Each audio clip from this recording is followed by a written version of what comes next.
and they're getting it and they're smiling. Now is when I get into the benefit as a runner. There's another common question I get to Larry, and this comes back to serious runners like you would be.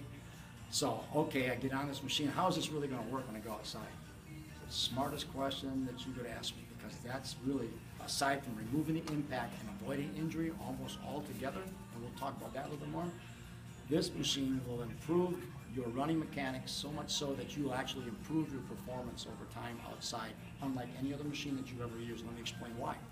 I'd say too, that's probably the biggest question we've encountered in the show. I would bet. I would, yeah. I mean, that would be a question I would ask you. Is, you know what? All right, I get the. But if I'm not injured, why would I want to do that versus run on a treadmill? Exactly. So let me explain why, because that is the greatest question, and that's what makes this machine just jump to the top for us as an option that we now have available.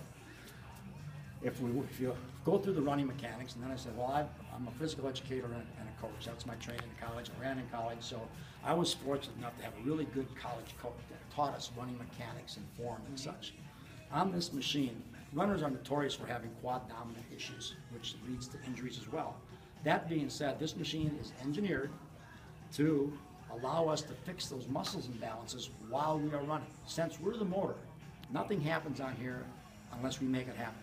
So in running, we then have to, on this machine, you have to engage those major muscle groups that are going to make you a better, more efficient runner. I actually call this machine my form protector and perfector, however you want, whichever you want to use. Because while I'm running on here on a non-impact basis, I'm actually perfecting and mind mapping good form, so that over time, I translate that to outdoors. My running outdoors becomes more efficient, I become quicker, and I enjoy my sport a whole lot more.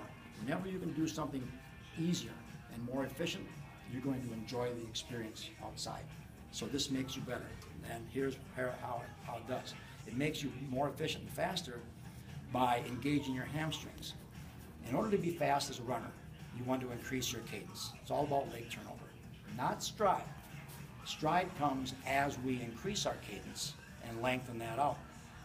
If you were trying to increase your speed by lengthening your stride, you end up overstriding, jamming that heel into the ground, causing more injury risk. So speed, when we're taught speed, just like in cycling, it's about cadence.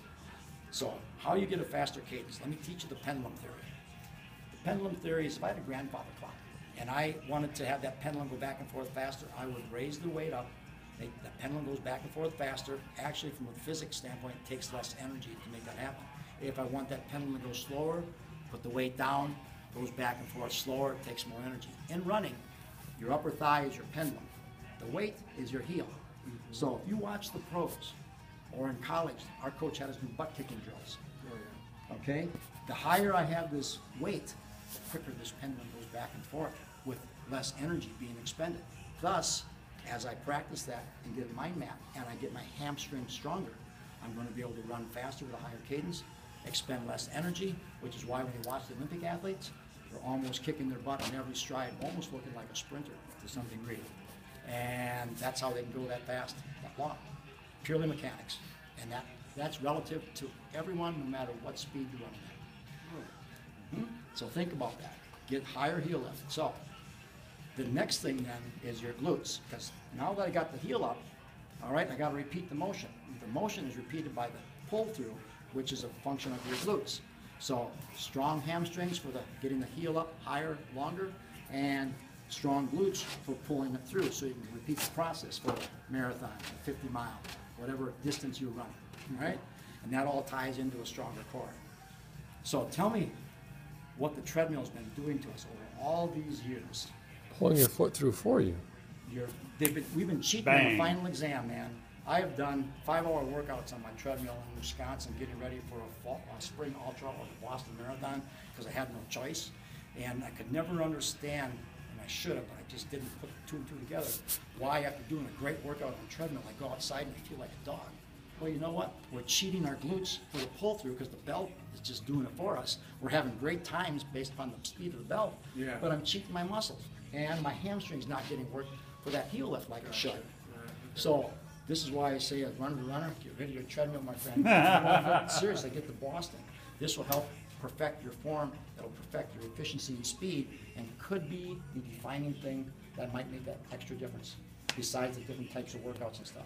Add that all together, that will take a runner like yourself and improve your opportunity for some of those things to happen.